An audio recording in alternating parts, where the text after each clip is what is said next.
Ladies and gentlemen, excellencies, distinguished guests. I'm very honored to welcome all of you to the unveiling of the first phase of America's Pledge. Before we turn our attention to the event of this morning, let's acknowledge the tremendous work and financial support that has made it possible for us to be here in this wonderful US Climate Action Center. This, by far the largest and most compelling US pavilion that I've ever seen at a COP, was made possible by Bloomberg Philanthropies, along with the Hewlett Foundation and Next Gen America. A big thank you to them.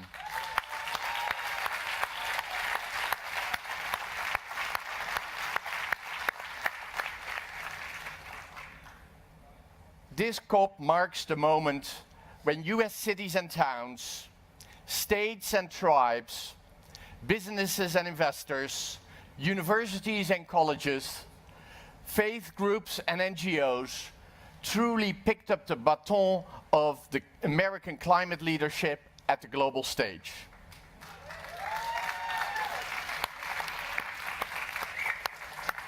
It illustrates the wisdom of a quote that I learned from our founder at the Rocky Mountain Institute, Amory Lovins. He once said, "The president is not the federal government. The federal government is not all government in the US, and government is not the only, or for that matter, even the most important actor in addressing climate change in the United States." Today, we see that American cities, states, and businesses all are deeply committed to the Paris Agreement. An agreement that celebrates its second anniversary at this COP with momentum building, with technological change accelerating, with passion rising, and with a clear message from the United States that we are still in.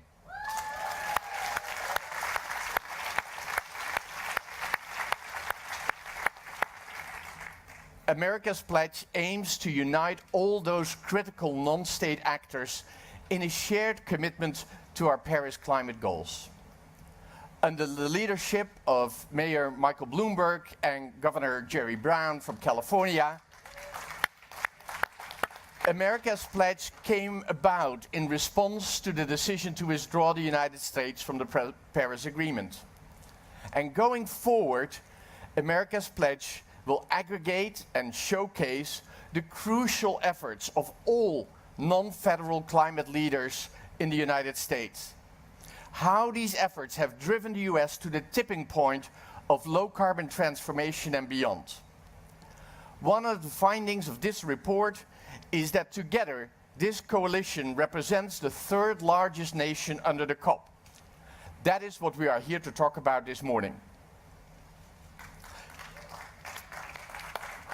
We will hear from two distinguished US senators and exemplars of US state, city, and corporate leaders. We will, of course, hear from Mayor Bloomberg and Governor Brown. And in keeping with the importance of America's Pledge, not only to those in this room, but to the whole world, the report will be officially welcomed by this year's COP president, the Prime Minister of Fiji, and by the Executive Secretary of the UNFCCC, Madame Espinosa. It is now my pleasure to introduce to you our first speaker of this morning, Senator Ben Cardin from Maryland. Senator Ben Cardin led the delegation to the COP21 to bolster American support for the Paris Climate Agreement. As the ranking member of the Senate Foreign Relations Committee and a senior member on the Environment and Public Works Committee, he has been both a passionate and pragmatic voice for combating climate change on Capitol Hill. Ladies and gentlemen, please welcome to the stage Senator Ben Cardin. Thank you. Good morning. Good morning. America's Pledge. We are still in. Yeah. We are so proud of the business leaders that are here, our governors, our mayors, our activists, our academias. We are so proud, but I want to make it clear. The federal government is not just the President of the United States. I am proud to be here with 4 of my colleagues in the United States Senate. You'll hear from Ed Markey. Also, Sheldon Whitehouse is here from Rhode Island, Ed Markey from Oregon, and Brian Schatz from Hawaii. We are here to make it clear that on behalf of what we do in Congress, we're going to make sure we comply with the Paris Accords. We are committed to America's pledge. And why? I have the honor of being the senior Democrat on the Foreign Relations Committee. This is critically important for America's national security. We understand the climate agenda is critically important. I represent the state of Maryland. The state of Maryland, the Chesapeake Bay. It's critically important for our environment and for our economy. We get it. We get it. We understand why America's pledge is not only important for the global community, it's important for the people of America, and we have their support. Americans support the climate agenda. America supports our pledge. So we are here to make it clear that we are still in, and we are going to remain in, and we're going to remain active to make sure that America does its share as global citizens to change the course on our environment. We can do it together.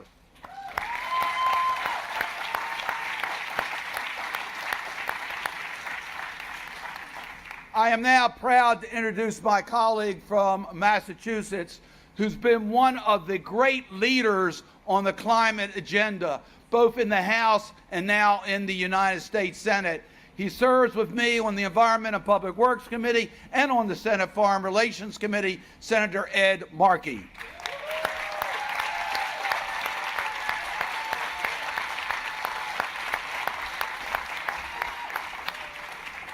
Thank you, Ben, so much, and thank you, Ben, for leading our great delegation here today and for all of your leadership.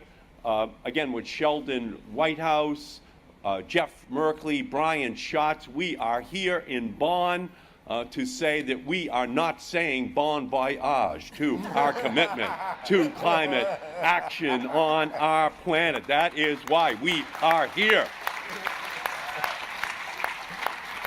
And Mike Bloomberg, Mike is originally from Massachusetts, and the greatest mayor who is no longer a Red Sox fan, fighting for climate change, leading the mayors of the world, leading the world on this issue. We thank you, Mike, for everything that you are doing. And to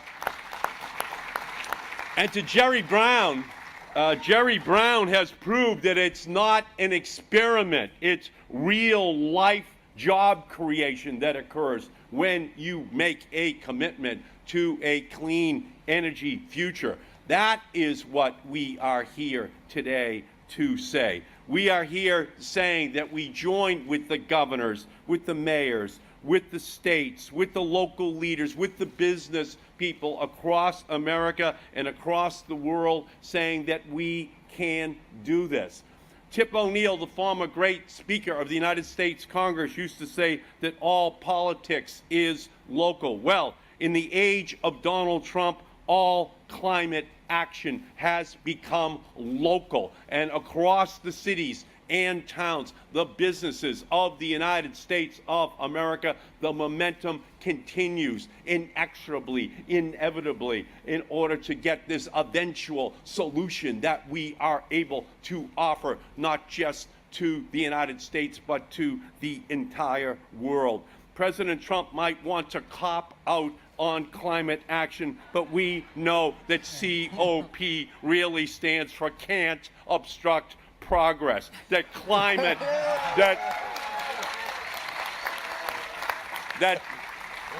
that climate outlasts presidents. That's what COP stands for. President Trump President Trump has called on global warming as a hoax. He has assembled a cabinet of big oil all-stars. Fear is rampant across the federal government in terms of the scientists who work there every day. But on our side, we have 100 years of science and nearly 100% of the scientists on the planet. And inside the United States, we have city after city, state after state standing up to take action. The planet is running a fever. There are no emergency rooms for planets, so we have to take the preventative care that it's going to take in order to ensure we avoid the worst, most catastrophic consequences. And inside the United States of America, we are going to fight to make sure that the fuel economy standards for the vehicles we drive stay on the books and that we continue towards 54.5 miles per gallon, still the greatest climate piece of legislation ever passed in any country in the world, our fuel economy standards. We are going to do the same thing for appliance efficiency standards. Our attorneys general are suing to make sure those standards stay on the books. Our congressional delegation that is here today, we're going to make sure that the tax breaks for wind and solar stay on the books at a federal level. We have 30 states with renewable energy resources, renewable energy standards that are on the books, and they are not going away. And with New Jersey and Virginia, with their new elections, we're going to see even more action in those states as an example across the country. And the most important thing is that last year, in 2016, there were 50,000 coal miners in the United States. In 2016, 50,000 new people got hired in the solar industry alone just in 1 year. By the year 2020, there are going to be 500,000 people working in the wind and solar industries. And who are they? They're blue-collar workers. They're roofers. They're engineers. They're people making steel. They are the blue-collar revolution, the greatest blue-collar job sector, new job creation that we've seen in 2 generations in the United States. We don't have to apologize. We have to brag about what we're doing in terms of creating new blue-collar jobs in the United States and around the world. That is what this revolution is all about. It's all about the greatest force ever created, a new job creation force that is going to save all of creation. This clean energy revolution is not going to be stopped by climate deniers. It's not going to be stopped by big oil. It's not going to be stopped by Donald Trump. We're here at the Conference of Parties to tell the world we're still in and we will win. So let's go. Let's keep fighting. Thank you all so much, all of you, for everything which you are doing.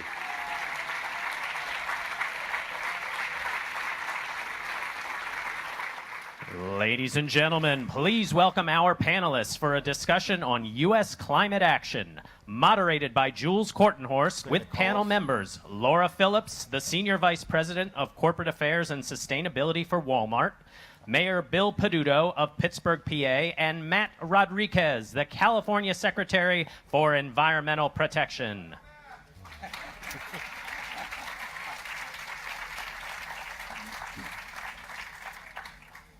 Ladies and gentlemen, when President Trump announced his decision to withdraw from the Paris Agreement, he said, "I was elected to represent the citizens of Pittsburgh, not Paris." But Mayor Peduto, Pittsburgh, did not see it that way. He tweeted that same day, "I can assure you that we will follow the guidelines of the Paris Agreement for our people, our economy, and our future." Let's have a quick look at what is going on in Pittsburgh today. Chances are, you've heard some things about us.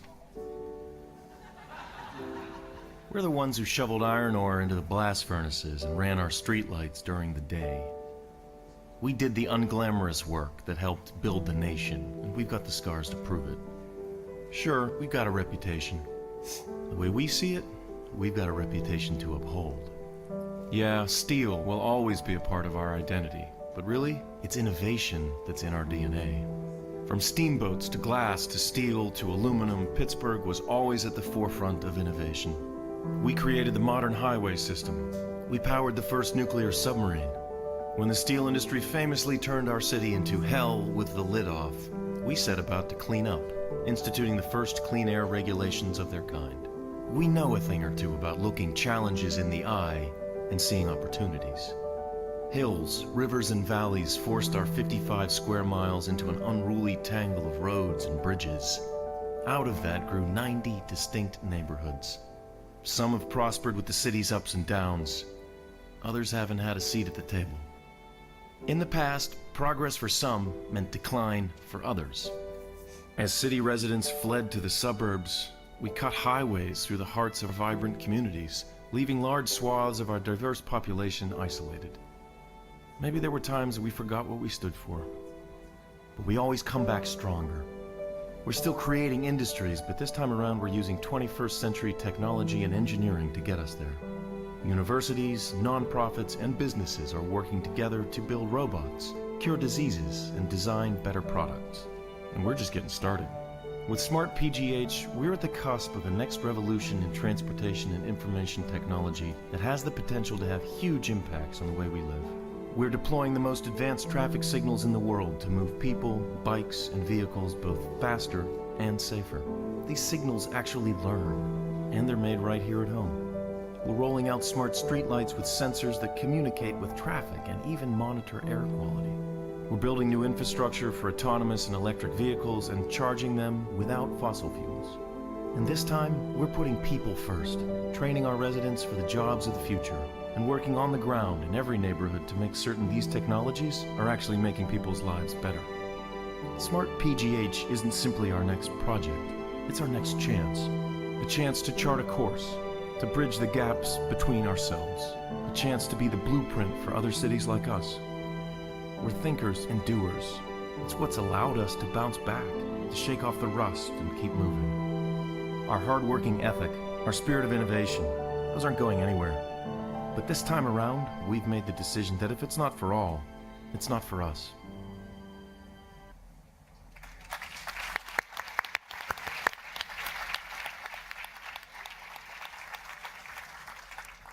So let me briefly introduce our panelists. On my right-hand side, Laura Phillips, the Senior Vice President of Global Sustainability at Walmart. In this role, Laura works with stakeholders all across the business to develop and implement the company's global sustainability strategy. She was part of the original team that former CEO Lee Scott assembled back in 2004. And, just so that you know, in one of her early jobs as Walmart's buyer of toys, she must have had a lot of fun. Mayor Peduto is the 60th mayor of Pittsburgh, Pennsylvania. Yes, that city was founded in 1760. Not as old as Bonn, that traces its roots to the 12th century, but still. Recently re-elected to his second term, his priorities have been to modernize city government and turn Pittsburgh into a leading 21st century, and we just saw that on that video. Thank you for being here. And finally, on the far right, Matt Rodriguez was appointed California Secretary of Environmental Protection by Governor Brown in July of 2011. As Secretary, he oversees, among others, the activities of the California Air Resource Board. And he is a member of the Governor's Cabinet, advises the Governor on environmental policy, but before that spent more than 20 years in environmental justice in California. Thank you all for joining us here this morning. So Mayor, let me start with you. An inspiring video and a bold statement that you believe you're still in. Yeah. What is it that moves you to push Pittsburgh to lead when it comes to climate change? Well, we're not only still in, we've upped our game. So we have not only recommitted to meet the Paris Agreement and what our climate change numbers were, but we've actually increased them through a third rendition of our climate action plan to increase our numbers even beyond the Paris Agreement. When you saw that video, you saw a history of a city that I was born and raised in, that I never saw a time when my city grew. In fact, I watched my city die. I watched my city go through a depression. I watched my city spend most of the 1980s hovering around 19% unemployment, losing more people than New Orleans lost after Katrina, and they never came home. We exported people like we exported steel. But there were some people who decided to plant seeds, to put into the concept that although we are proud of our past, we don't have to be wedded to it for our future. And in the heart of coal country, in the heart of natural gas, in the heart of the oil country, that's why it's Pennzoil and Quaker State, there was a different idea that within that city could blossom a new economy. And today we see it, where there are more people employed in green energy than oil, coal, and gas combined. More people employed in green energy than are employed in Philadelphia in green energy. And Pittsburgh's economy has come back. Wonderful, thank you.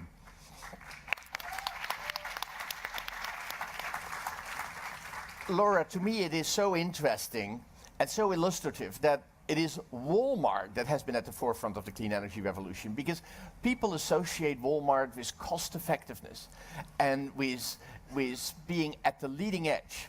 Can you tell us what makes Walmart want to take this crucial lead? So thank you so much for being here. It's a privilege to represent Walmart at this event today with the distinguished panel and at this event. Walmart has been a leader in climate, in fact, for more than 10 years. And for Walmart, we've really learned that our work in climate, number one, it's been really good for our business. So we've seen that our investments in energy efficiency, our investments in renewable have saved us a lot of money. As well, increasingly, this is an issue that's important to our customers. In fact, our millennial customers tell us that they're going to vote with their dollars and they're going to decide where to shop based on companies who are active on these issues. It's also important to our associates. Our associates are proud to work for a company that is leading on such an important topic. More and more, it's important to our suppliers who produce for us products around the world and who are seeing supply chains affected by climate impacts. It's also important to our investors who look at us and say, this is an issue that we want to see companies leading on. So we've learned that this is an important issue. It's important for our business, and we can really strengthen our business by investing in climate. We've also seen that it's good for our communities. Fundamentally, it's a local issue, it's a personal issue, and we know that this is an issue that's important and relevant across the communities they operate in the US as well as globally. Great, thank you. Matt, when it comes to leadership in this space, it is obvious that California is at the leading edge, that you are pushing the envelope. What does that mean to California to be in the spotlight now so much on the world stage? Because in some ways, you have taken charge on behalf of the United States. It's important for California to deal with climate change because we're already dealing with the effects of climate change in California. I won't say that the recent fires we've had were the result of climate change, but certainly they're indicative of the kinds of extreme events you're going to see if we don't do something about climate change. And that's one of the reasons why California is so committed to its climate programs, be it the renewable energy program, the low carbon fuel program, the cap and trade program that was just adopted or extended by our legislature through a bipartisan vote. Because it's important for California to address the problems coming from climate change, and it's important for us to show that you can actually reduce greenhouse gas emissions, do it without damaging your economy, and work with other states and regions from around the world in order to achieve the goals that are necessary for addressing climate change. So we've got a full suite of programs. We've found that we have partners all over the world, and we're committed to continuing our programs to make a difference, to reduce greenhouse gas emissions, to show how it can be done, and to work with others around the world to reduce greenhouse gas emissions and address climate change. But the pushback that you undoubtedly get occasionally is that it is expensive, that it burdens businesses.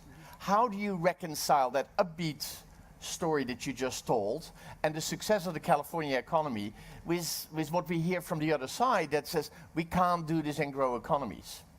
It's really nice to have reality and facts on your side, and that's what we have in California. When the governor became governor, we had almost a $27 billion debt in our hole in the California budget. Today we have a $6 billion surplus in the California budget.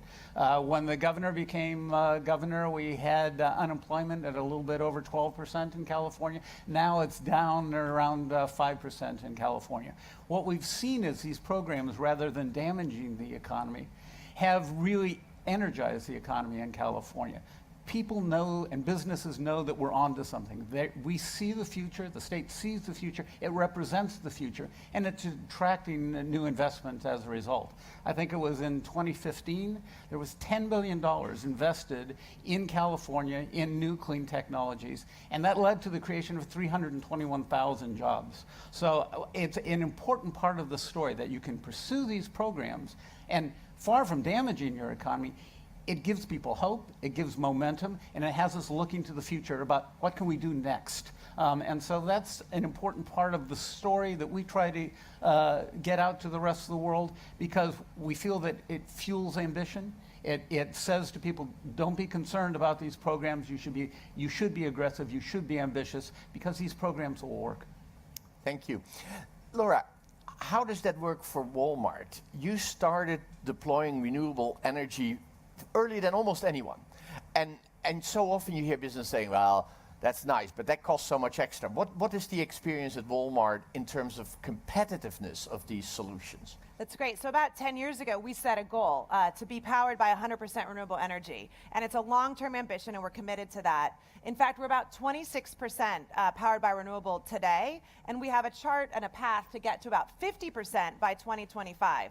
We've also, that's part of our science-based emissions target, to reduce our own emissions and our own operations in line with the 2-degree commitment by about 18% by 2025. And we're working with our suppliers and our customers to take a gigaton out of emissions in the supply chain. So this is part of our comprehensive plan to reduce our own emissions and to really do our part.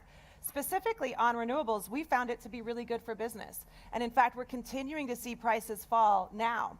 And so we're investing on-site solar. We have more than 350 on-site solar in the U.S. alone, and that's equivalent to about 190 football fields. So that's a lot of PV panels on our rooftops.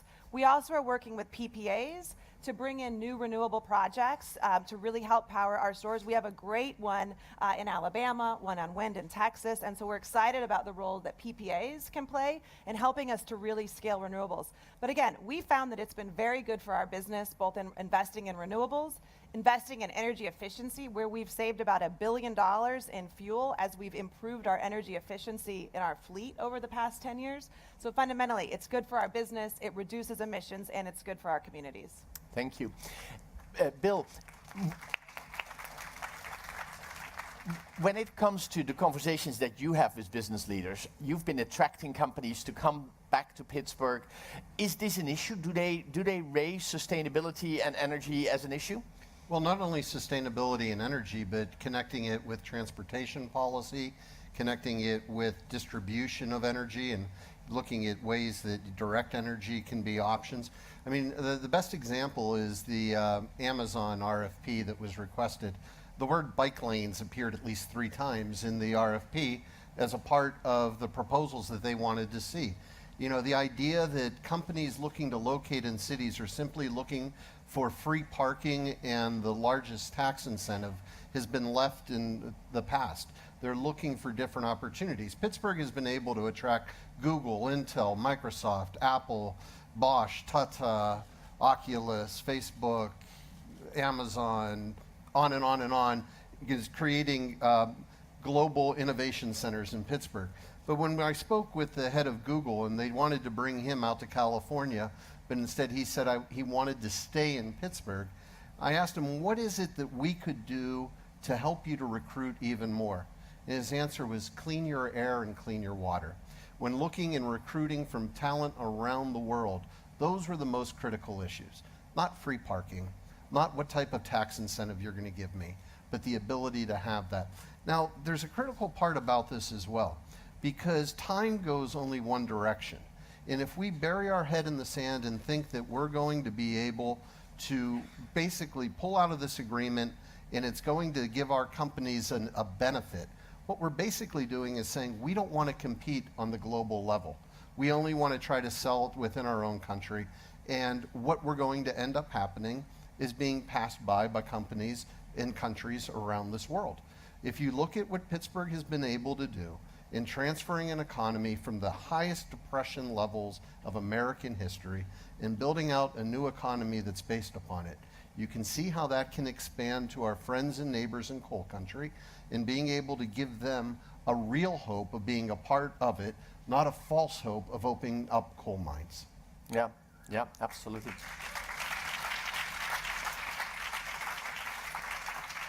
Matt, that global competition also must factor into California.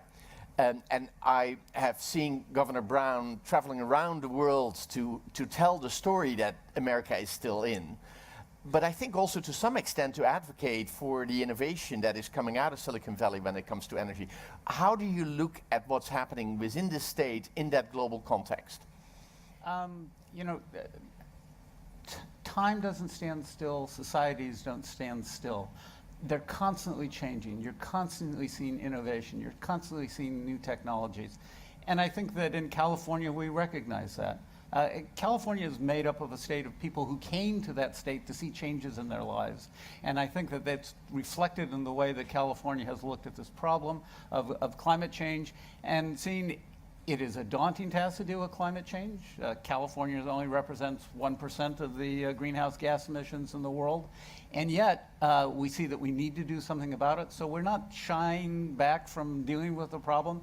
We've been dealing with it through investing in new technologies, encouraging businesses that represent those new technologies, and going around the world and telling the world why we think it's something that the rest of the world needs to do and why it's something that they want to do. You are seeing changes in technologies. Nobody foresaw, for example, the cost of solar going down the way that it has. Nobody has seen the amount of investment going on in new automobile technologies. And this is a worldwide phenomena. If you go to China, you can see how much they're investing in ZEV technologies. So we need to get out. We need to be players in the international economic scene. We also need to get out there to enlist allies in dealing with climate change. So it's important for California to go out and maintain those contacts. And you can just see that the rest of the world is interested in working with other states in the U.S. and with California, our partners on the West Coast and in California. And you can see that through the Under 2 coalition that we've started. And so it's a movement that has taken root and showing great momentum worldwide. So all three of you are obviously leaders in your space. And as the America's Pledge report today illustrates, more than 50% of the United States, when it comes to cities, when it comes to states, when it comes to businesses, has already signed up to be part of this. But there is still more work to be done. Can each of you tell me a little bit, how do you see your leadership role and the work that you do infect others, bring others along? Where do you see opportunities for Walmart, for Pittsburgh, for California to bring others along in this coalition? Who wants to go first? I'll take Go ahead, that one Laura. first. You know, I would say when we started our work on renewable energy and on climate in particular about 10 years ago, we really started in our own operations first and to work on how we could, you know, use more renewable energy, use more efficient lighting and HVAC and energy management. And now we're starting to take that farther into our supply chain. And so I mentioned a few minutes ago, last year, as part of our science-based targets, we looked at what's called Scope 3, our Scope 3 emissions, which is our supply chains, our entire value chains, thinking about how products are made, produced, distributed, and then used. And said we have a responsibility to actually look out into how our products are being manufactured and used and think about the emissions of our products, not just in our own operations. And so with that, we've launched an initiative similar to America's Pledge, and we're still in, to really challenge our suppliers throughout our entire global supply chains to look at how they're sourcing and producing and manufacturing the products that come into our stores, and to say how can our suppliers reduce their emissions through their supply chains. And we've seen great actions from our suppliers in that area. In the food and agriculture space, whether that's fertilizer optimization or in factory production, using renewable energy in factories or using more energy efficiency, all the way to how products are used. And so working with our suppliers to say, how can we improve and lower costs for customers on how they're using energy products at home with maybe cold water washing or more efficient electronics and appliances. So we're really now looking at how we can do our part, not only in our own operations, but challenging our suppliers and taking it to our customers to really look across the whole value chain to reduce emissions. I was there 2 years ago at COP21, and there was a gathering of nearly 500 mayors that came together. And that was the largest gathering of mayors in Earth's history. And it was really an understanding that although federal governments can create regulations and rules, the implementation is really going to happen at the local level. I think if you look at like the ride-sharing economy and what happened there, immediately the taxi cab companies went to state legislatures, they tried to change regulation, they tried to push it back. But what you're seeing in the 21st century is innovation in marketplace dictate the rules more than regulation. And the world is moving in that direction. So cities around the country are stealing ideas from each other, of good ideas that can really happen, and implementing them on a national level. But more importantly, and through the work of Michael Bloomberg and ICLEI and a few others, you've been able to see that now become global. It's not just cities around the United States. And I hope people understand that when President Trump made that announcement, there were 61 cities that were part of the Climate Mayors Initiative that said we were going to follow the Paris Agreement. Today, there's 367 in the United States, Democrat and Republicans together. So what Pittsburgh can do is Pittsburgh can show the model of if we can do it, you can certainly do it. The post-industrial model of a city that whose economy was based on coal and steel and heavy industry. A city that, as the last mill closed, there was a battle between the Sierra Club and the United Steelworkers, United States Steelworkers, in order to be able to see if it should stay open or should it be closed. 10 years later, the United Steelworkers and the Sierra Club came together in Pittsburgh and formed the Blue-Green Alliance, saying we can create good jobs and we can create sustainability, and they're not mutually exclusive, but they can work together. Now here's the challenge, and this becomes very political as well. How do we explain that to West Virginia, Eastern Ohio, Northern Michigan, Southwestern Pennsylvania? Because we have failed. We have made it a choice between environment or job, and we have to create a Marshall Plan within the United States that concentrates on the areas that have been left behind and the people that feel that this is not a part of their future or their children's future. And let's start building those wind turbines in West Virginia. Let's start building those solar panels in Eastern Ohio. And let's start giving them an opportunity to join with us and change this country's track.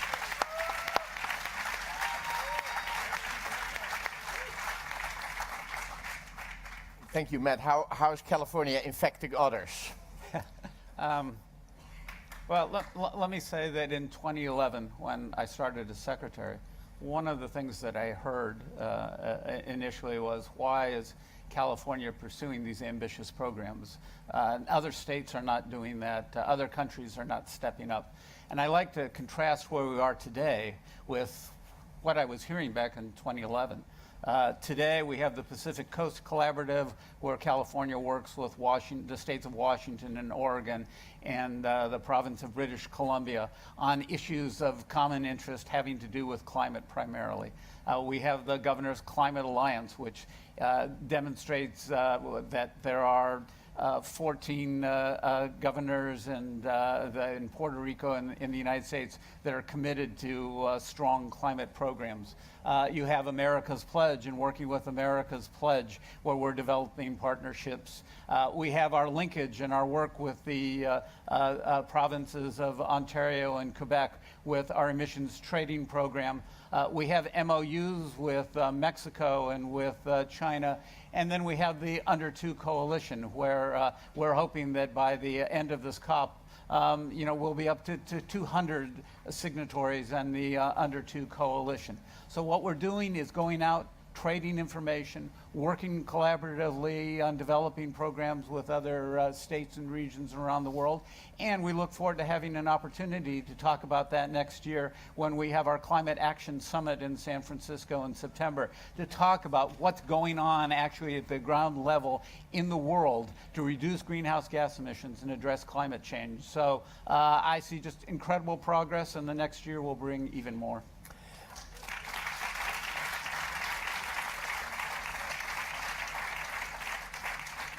I'm glad you're calling out Governor Brown's Climate Action Summit of next year, because this is a process, right? We're building, and momentum is building, and the process was designed this way.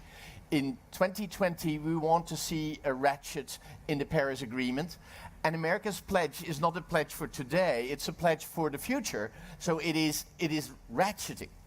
Can you all give me an example of what is the sort of #1 priority on your to-do list for the next couple of years that builds that momentum and that ratchets the ambition in your state, your city, your organization? Laura, I'll start with you again. All right, I would tell you we are really bullish on renewable energy. I think we're seeing prices fall, we're seeing technology increasing. We're in fact doing some work in California right now where we're partnering our renewables with battery storage, with new technology, working with Tesla. And so I would say just scaling efficient, available, affordable renewables is really going to be important for our business, for our communities, and that's really a bet we're going to make. Great. I would say, I don't have a 1, 2, 3, 4. We have a 1, A, B, C, D, and they're all 1. But I would say right now, one of the concentrations is on transportation. The city of Pittsburgh is the double black diamond of roads. We've got 446 bridges, hills, ice, everything that you could imagine. Very difficult to traverse, and we don't even have a grid system to work off of. So what we're doing is transforming a 19th century road system into a 21st. And that right now has 5 different autonomous vehicles, companies, Ford, GM, BMW, Volvo, and Audi, all testing vehicles on our roads presently. When you order an Uber in Pittsburgh, there's a chance that you're getting a driverless car. And that has been very much a part of an urban lab that we've created. But we also, as the video showed, have the most advanced traffic signals in the world. Signals that operate off for real time, that actually can learn. And we're now at the point where they're communicating with the vehicles. We're at the point of adding in sensors that are basically testing everything from the methane and the carbon in the air and taking away lakes of methane from where gas may be leaking and rivers of carbon, to the number of bikes and how far the bike is from the car, to the number of people walking in and out of business, and connecting that to the vehicles, to the traffic signals over the next couple of years. And we're creating an efficiency in corridors that will be powered by electricity with charging stations along them, and an entire electrical BRT system that will be a part of it as well by 2021. What we want to be able to show is that technology can not only increase efficiency in transportation, but lower emissions, lower idle time, and be able to provide opportunities for the transfer to shared autonomous and electric vehicles today. Cool, cool.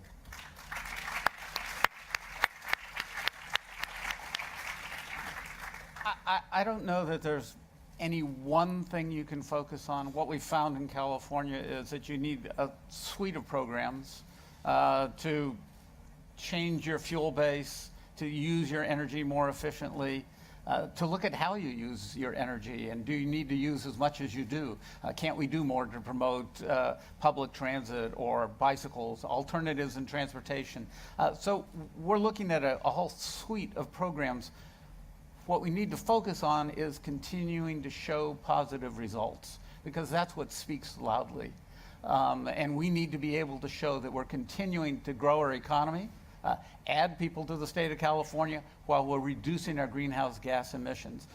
There have been some very, very promising statistics that have come out of our emissions program recently that show that we're really cleaning up our energy sector and continue to reduce greenhouse gas emissions there. And so we need to still keep focusing on showing results, because that's what fuels the discussion, that's what fuels ambition, and that's what you can take to the international discussions and say, see, you can have programs that do work and produce results. So that will be our focus over the next year. Senator Markey mentioned the importance of the CAFE standard, and I just want to call that out for a moment, because there California has a very unique role. You are, in some ways, the line of defense there, right? Yeah, I think that is appropriate to say. Can you tell us, can we count on you on that front? Oh, we're committed to the standards. We looked at the standards earlier this year, and we continue to be committed to those standards, and we'll work to convince the federal government that they need to stand by those standards as well. Transportation is, as you've identified, is a very, very significant part of the whole climate puzzle, and it's something that we need to continue to work on. And again, it's one of those areas where you find partners all around the world, and also it's an area where there's incredible competition. So it's going to be in everybody's interest to stick with those standards and in fact find ways to continue to improve the emission standards. Great. We have only 2 more minutes, and therefore a final statement from each of you. As we said, more than 50% have already in one way or another signed up to be part of America's pledge. But we want to go to 100%. We want everybody in. What's your one piece of advice for your colleague, your competitor, your fellow traveler in terms of joining this pledge? I think I'll start. I think representing Walmart, but also businesses broadly on the panel today, I think we are so encouraged and inspired by business action in climate. In fact, one of our major competitors, Target, is also participating in announcing science-based targets, which we're thrilled to see. Walmart can't do this by ourselves. We're happy to see our competitors also stepping up. We're really happy to see our suppliers all the way through our supply chains joining in and really committing to a very aggressive science-based climate targets. We can't do this alone, not just business. It takes cities, it takes states, and so we're here as a part. But I would say it's good for business. It's increasingly important to customers. It's important to recruiting talent for the next generation. Our investors care deeply about it, and it's certainly an area for all American businesses to work on. Thank you. I'm the mayor of Pittsburgh. I'm not the mayor of Boulder. I'm not the mayor of Burlington. I'm the mayor of the city that built America. I'm the mayor of a city that hit a hard time and fell on its knees. I'm the mayor of a city that was able to come back and to be reborn. And I'm the mayor of a city that has a promise today that understands that we will be a part of the future in the direction this world is going. To mayors around the country that haven't joined, and there's very few that haven't, I can only tell you that time goes in one direction. And if you're waiting for the mills to come back or the factories to return or the mines to reopen, you're going to be left in the past. You will never be a part of the future. My message is quite simple. Join us. Great.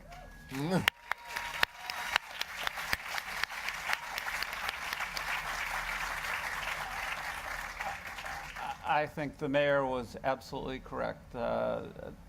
Time doesn't stand still.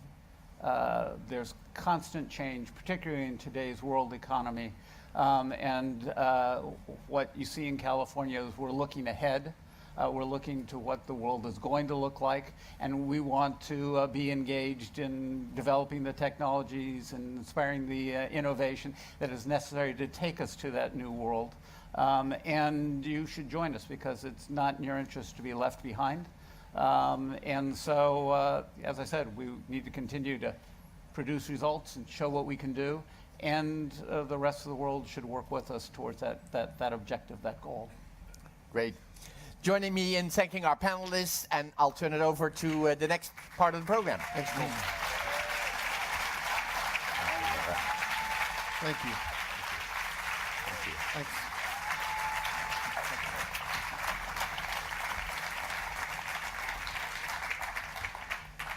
Ladies Ladies and gentlemen, please welcome the COP23 President and Prime Minister of Fiji, Frank Bainimarama.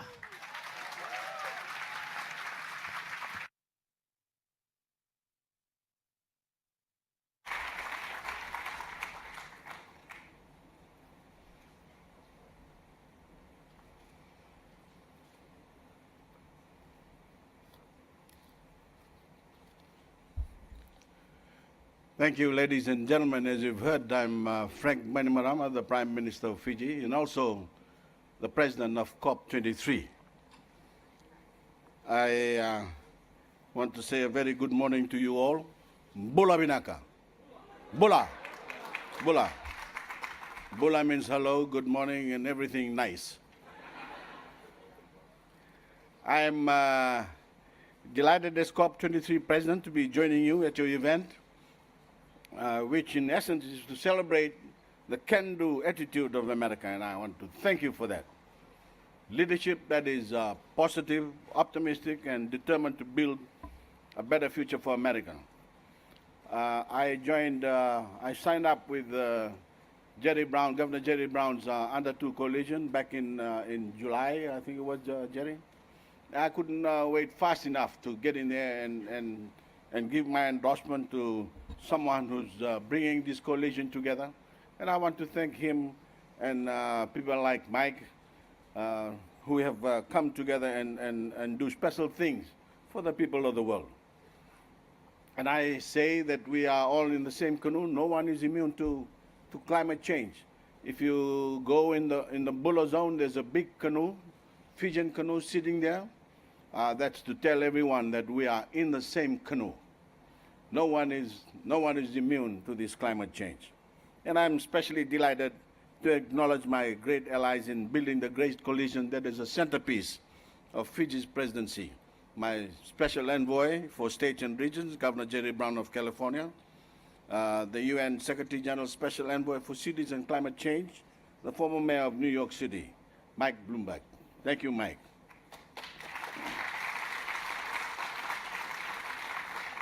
Jerry and Mike bring with them to COP a number of other governors, plus a large number of mayors of American cities, all committed to leadership on climate change, and who are stepping up with the significant commitments to reduce emissions and build a clean energy economy. Let me just tell you a little story. Back home, there's a whole lot of talk about bringing electric cars and electric buses, but you know those electric buses are delicate mode of transportation. They need good highways, they need good roads, which we can't afford, but we're getting there slowly. But I was in a village up in the highlands lately, and I was talking about this new technology, supposedly that we brought into Fiji, e-ticketing. Everyone knows about e-ticketing. And I was telling them about this e-ticketing, and for a long time, for about 30 minutes, I was harping on about this, how nice this e-ticketing is. And one old man sitting in the back says, "Excuse me, Mr. Prime Minister." I said, "Yes." I said, "It's very nice talking about e-ticketing, but first, bring us the bus." But I warmly welcome you all to COP23 and salute you for your energy and commitment. Thank you. Thank you, Mike and Jerry. Friends, it is thanks to America's pledge that we are now seeing how much progress can be made with the leadership of these decision makers. They may be called non-state actors in this process, but make no mistake, they are leading actors in driving more ambitious climate action in their states and cities in this critical pre-2020 period. And we can't do without them. Government can't do this. Government can go out and do all the things necessary to bring climate change to a stop. But we need everyone, non-state actors, companies, private firms, and America's pledge sends a very powerful message to the world that America is still in the game. Around me today are Americans who have the interest of their fellow citizens at the forefront of their endeavors, and within the Grand Coalition, we are showing that we can assemble the power of ideas, the power of organization, and the power of, most importantly, of political will. Our calling is to create a global movement of climate action far beyond the confines of UN negotiations. Our grand coalitions bring together people of conviction and purpose right across the world, from city halls, school halls, church halls, and kindergartens, to state houses, corporate boardrooms, factory floors, and startup hubs, and around kitchen tables, or on rugs or mats, as in Fiji, everywhere where ordinary families gather who are an essential part of our grand coalition. Friends, we can only achieve a response that matches the scale of this crisis with a huge movement that the Grand Coalition represents. For Fiji and other vulnerable nations, it's ultimately about our survival, our ability as nations and as people to prosper and to flourish. Something wonderful is happening at COP23. The parties that are pressing for greater ambition have been joined by so many non-party actors with the power to make a difference. And America's pledge is a fine example of this new dynamic. It certainly gives me, as COP president, renewed optimism that no matter how hard the challenges are, we have the capacity and the will to fully implement the Paris Agreement. I want to close with a message to all those who are behind America's pledge. Thank you very much, because with your assistance, we will get this job done. And speaking of getting the job done, I now have the great pleasure to welcome Mike Bloomberg to address you all. Thank you. God bless you all.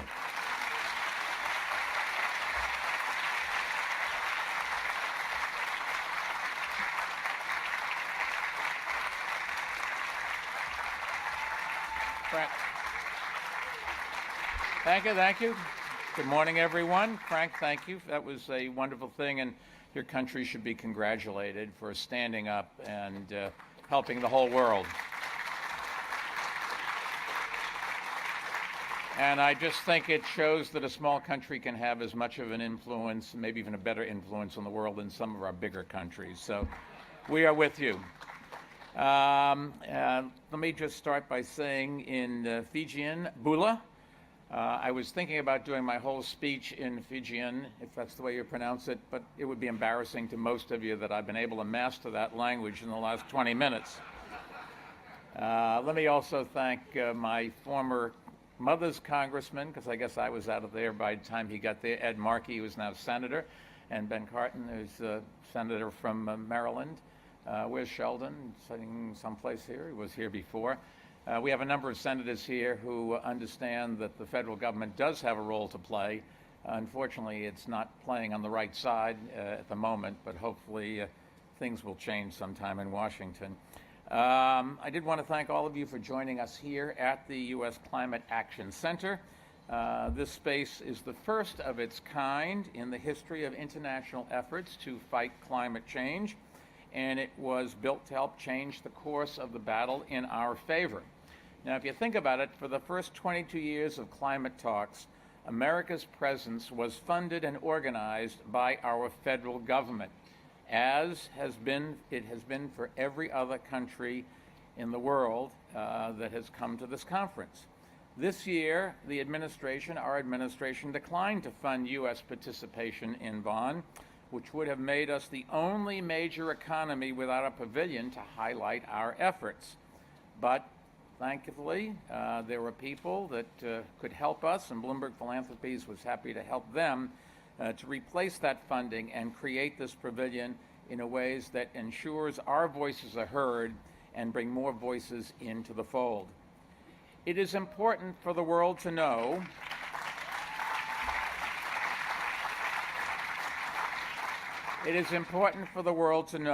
the American government may have pulled out of the Paris Agreement, but the American people are committed to its goals, and there is nothing Washington can do to stop us.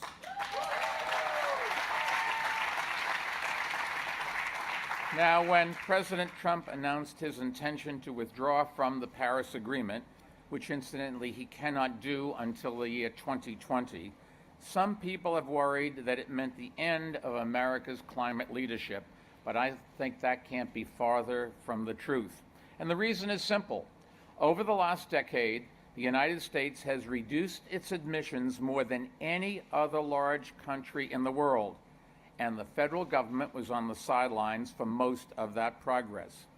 The U.S. Congress did not pass any comprehensive legislation requiring cuts to carbon emissions, and the major climate initiatives of the former administration, the Clean Power Plan, was held up in court and never went into effect. So when President Trump says he's stopping it, it was stopped before. Despite that, the U.S. is already halfway to the goal it set in Paris of reducing carbon emissions by 26 to 28% by the year 2025. Let me remind you again, halfway there already with virtually no help from the federal government. We are going to get there.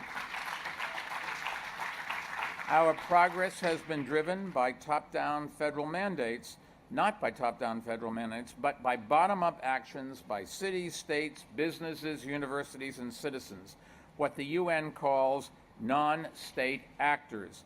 And all of these groups are accelerating their efforts. And after the White House announced its plan to withdraw from the Paris Agreement, you should know, a coalition of U.S. cities, states, businesses, and investors stepped forward to reaffirm their commitment to reaching our Paris goal. And together, this coalition represents more than half of the entire U.S. economy. If this group were a country, we would have the world's third largest economy.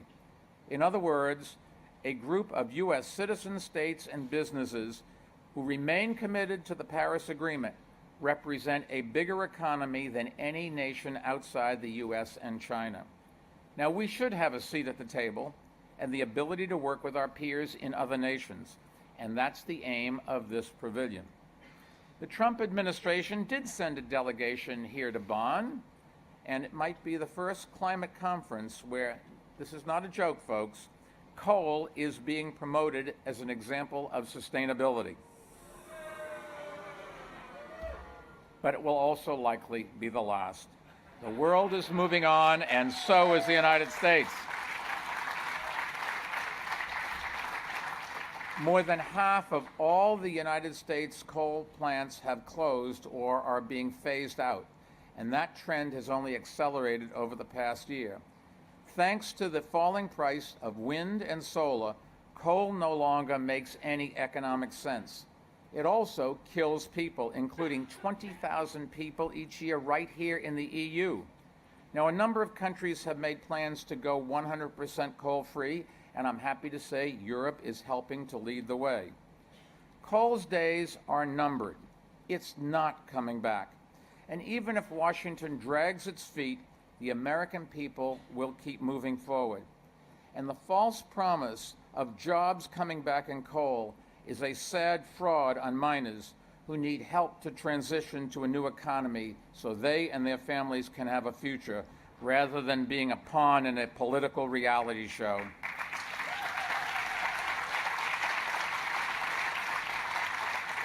The fact is, the federal government doesn't determine whether and how the U.S. takes action on climate change.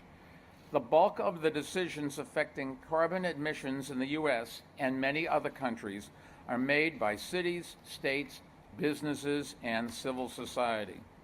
The role of the federal government is ideally to coordinate and to support those efforts. But if Washington won't lead, mayors, governors, CEOs, and civil society will. And one of the states leading the charge in the U.S. is California under Governor Jerry Brown.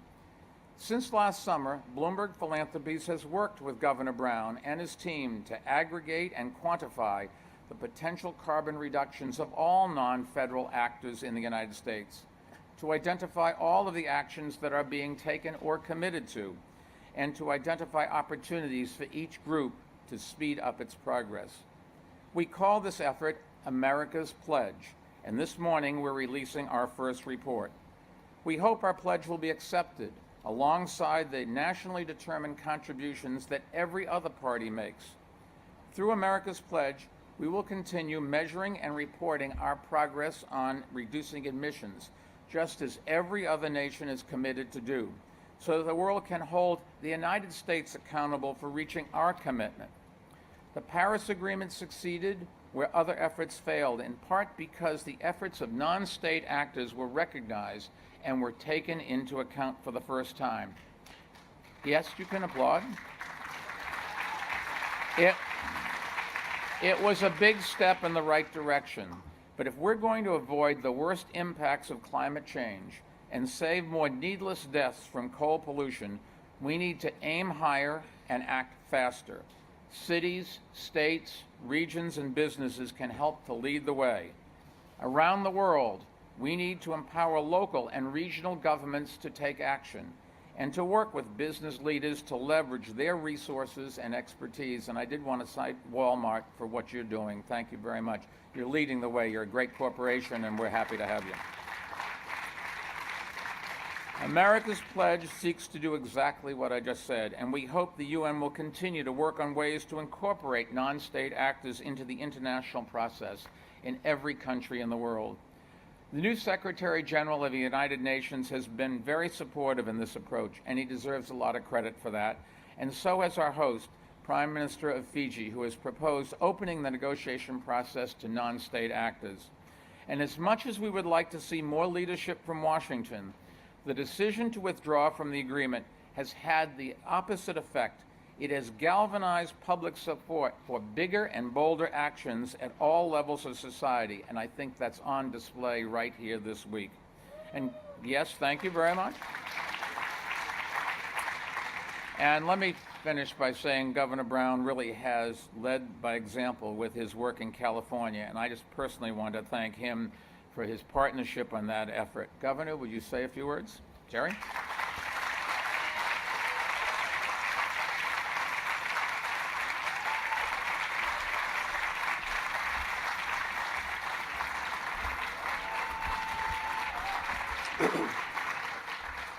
So, Michael, thank you very much. Mayor Bloomberg has really got this thing going, and we in California have joined with him. This is a pledge, and it's a pledge that you can cash because it's real.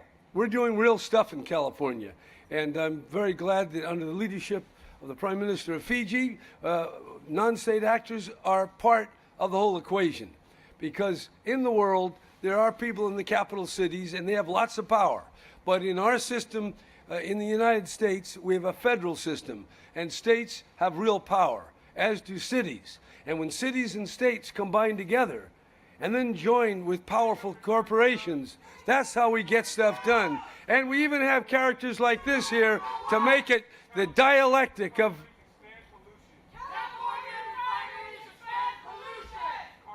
Yeah, I wish we could have no pollution, but we have to have our automobiles. In the ground. I agree with you, in the ground. Let's put you in the ground so we can get on with the show here. Anyway, this is very California. Thank you for bringing the diversity of dissent. Actually, that's very mild here, so thank you. Governor Jerry Brown. Yes, I am Governor Jerry Brown. What's your name? What's your name? Yeah? Treaty of Carbon is a false solution for the planet. Well, Indigenous peoples are the solution. thank you. Nature is not commercial. I wish I could speak in rhythm, but I don't. Respect Mother Nature. No fracking. No offset. Live a good life. Okay, good. Now let me put it in perspective, folks. If I could turn off the oil today, 32 million vehicles would stop and 10 million jobs would be destroyed overnight. And that's not going to stop. Hey, you got our plug here. Very good.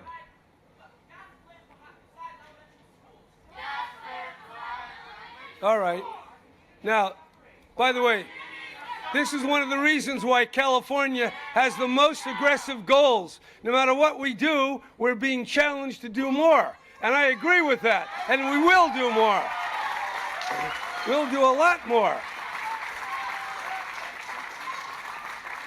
Only in California can we stimulate this kind of opposition because we are an aggressive state with very strong advocates on all sides. But never forget, we are doing more than anybody else. And the bear, you see the grizzly bear, that's the symbol of the aggressive climate action that we're taking. And yes, I agree with you. We're going to go further than that. But we're going to go further with an intelligent, integrated, aggressive policy.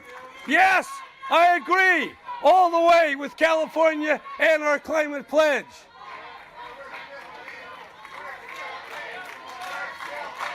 We're still in, yes. Hey, by the way, I was a cheerleader in college, so I like this. Let's all together. We're still in. We're still in. We're still in. Trump is still out. Trump is still out. All right. Hey, let me just finish this.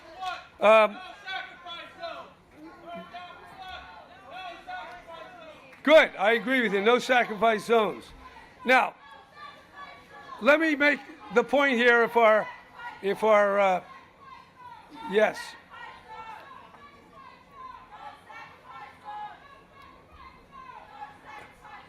I think to get the job done, we're going to need a little more intellectual content than just repeating the slogans. But I will say one thing about all this. We are not really at the point where we're reducing emissions globally, and we have to do a lot more. So there is a certain truth in this advocacy in the noise, and that is what we're doing is relatively limited to the existential threat that we face. So yes, we need to do more. We got to get off oil and gas, but we got to get off coal first. And we need a strategy that integrates all the sectors to get it done. And unfortunately in politics, we don't have a magic wand. I don't wake up in the morning and say, stop. There's no more oil. There's no more coal. No, it takes a plan. Otherwise, all you get is noise. And that is really good noise. But it doesn't get the job done.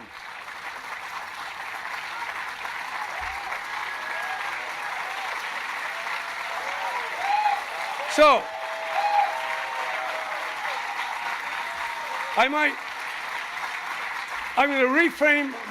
reframing my speech beyond noise to real climate action.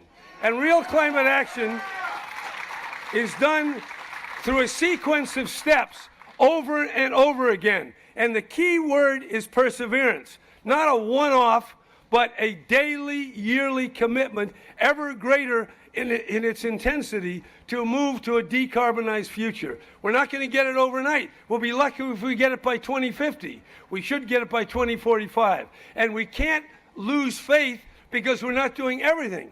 The perfect can become the enemy of the good, of the better. So California is the most aggressive, the most far-reaching climate action state in the country, in the Western Hemisphere.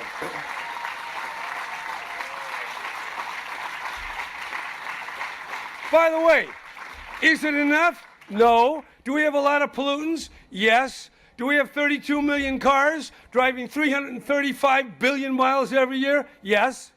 Are we going to stop them today? No. Are we going to stop them in time? Yes, if the America's Pledge is picked up by the rest of the country and the rest of the world, which it will. And that's why we're here. And if we can take some of that noise, bottle it into energy and commitment, we'll get the job done. America, we're here, we're in, and we're not going away. Thank you very much.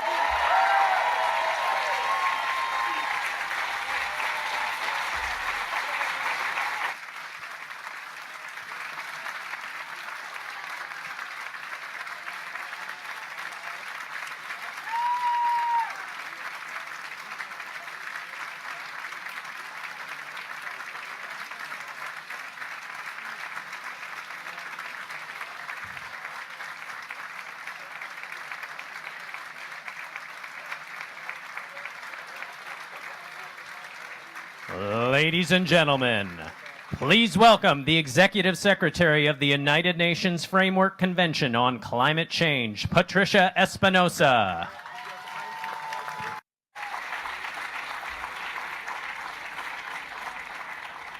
Good morning, everyone. What an incredible room. What an incredible group of leaders from different parts of society, from different walks of life. It really is an honor and a privilege for me to have the opportunity to speak with you today. I would like to particularly thank Michael Bloomberg and Governor Brown for organizing this event, for launching this initiative, and for submitting this pledge on behalf of all of you.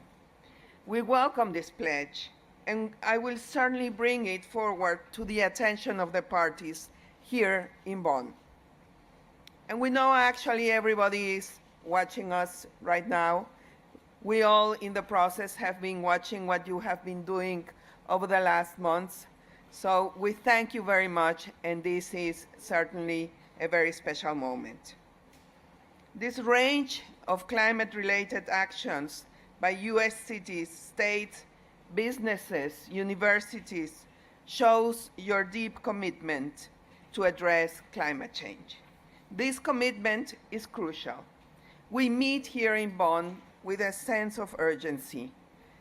Indeed, millions of people around the world are suffering the effects of climate change. And the fact that this year Fiji, a very especially vulnerable small island country, is presiding over the COP makes it very evident. So I also want to thank the Prime Minister of Fiji, Frank Bainimarama, not only for being here today with us, but for having taken the great challenge of presiding over this huge endeavor.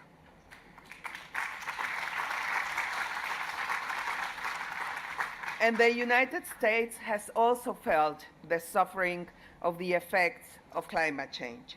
It has felt the devastating impacts of hurricanes, the destructive nature of wildfires, and the dangers of drought and flooding. And the people from Alaska have also been facing really devastating effects of climate change. So the message cannot get any clearer. We no longer have the luxury of time. We must act now, and Bonn has to be the launch pad for an era, for a phase of more ambition, of more actions on the ground. And while this remains a country-driven process, we do require the participation of all people to meet our climate challenge. I say very, very frequently, the climate change agenda and actually the SDGs are agendas that cannot be delivered by governments alone.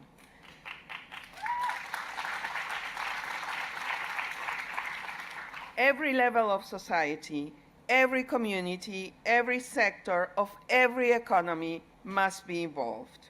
And what's impressive about your submission is that it not only includes all these groups, but it's driven by these groups under great leadership by Mike Bloomberg, Governor Brown, and others.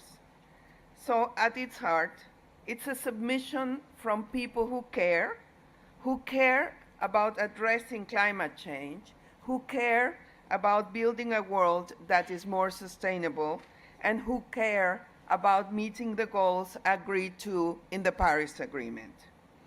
This is reflected in the scope of action that is being taken throughout the United States. We have heard this morning in the panel, and you will continue to hear, just amazing and inspiring examples of actions that are already happening. I applaud all those efforts. I thank all of you for your efforts, and I invite you and encourage you to continue inspiring others around the world, cities, businesses, civil society organizations, academia. Please continue to do that.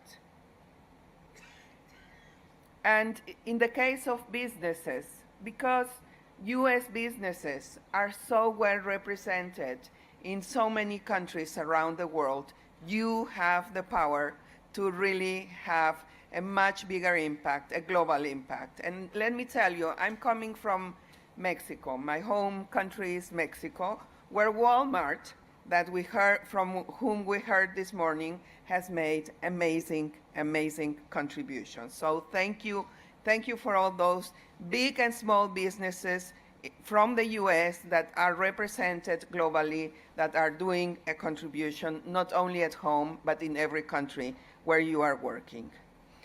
UN Climate Change recognizes fully and values enormously the role of all non-state actors in the climate change process. And we are happy that our process has been building on a larger participation and more open participation by non-party stakeholders. Actually, we are now using the name non-party stakeholders because it's the former name that was used, non-state actors, it really doesn't make justice to so many authorities that are included also under this fantastic group. So you all, the ones who have joined this pledge, recognize another very important element, opportunity. You recognize that making this pledge is an opportunity to build a greener world, a cleaner world, and a more prosperous world. In the words of Bob Dylan, you understand the way the wind blows.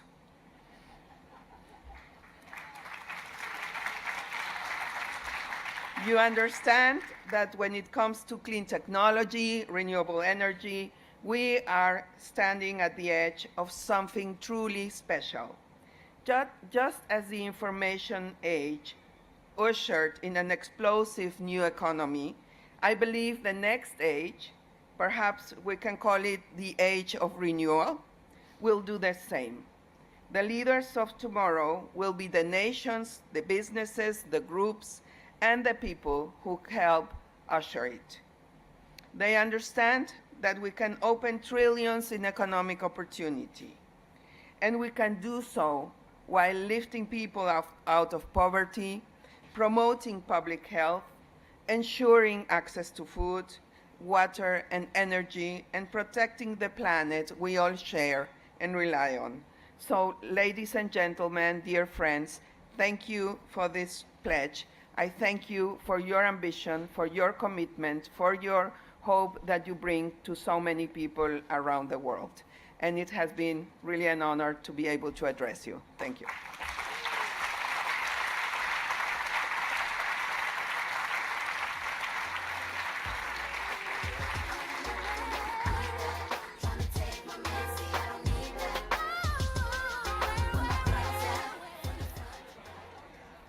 Thank you, Mayor Bloomberg. Thank you, Governor Brown. Thank you all for being here at the start of this journey. As Governor Brown said, this is all about perseverance. There will be much more to follow. Please keep up with America's Pledge on americaspledge.com. This afternoon, we will be sharing the details of this report with you at 4 p.m. in the back in the Cancun room. May I now ask all the speakers to come up on the stage for a final group picture. And I wish you a pleasant day. There will be coffee and refreshments in the room next door. Thank you very much.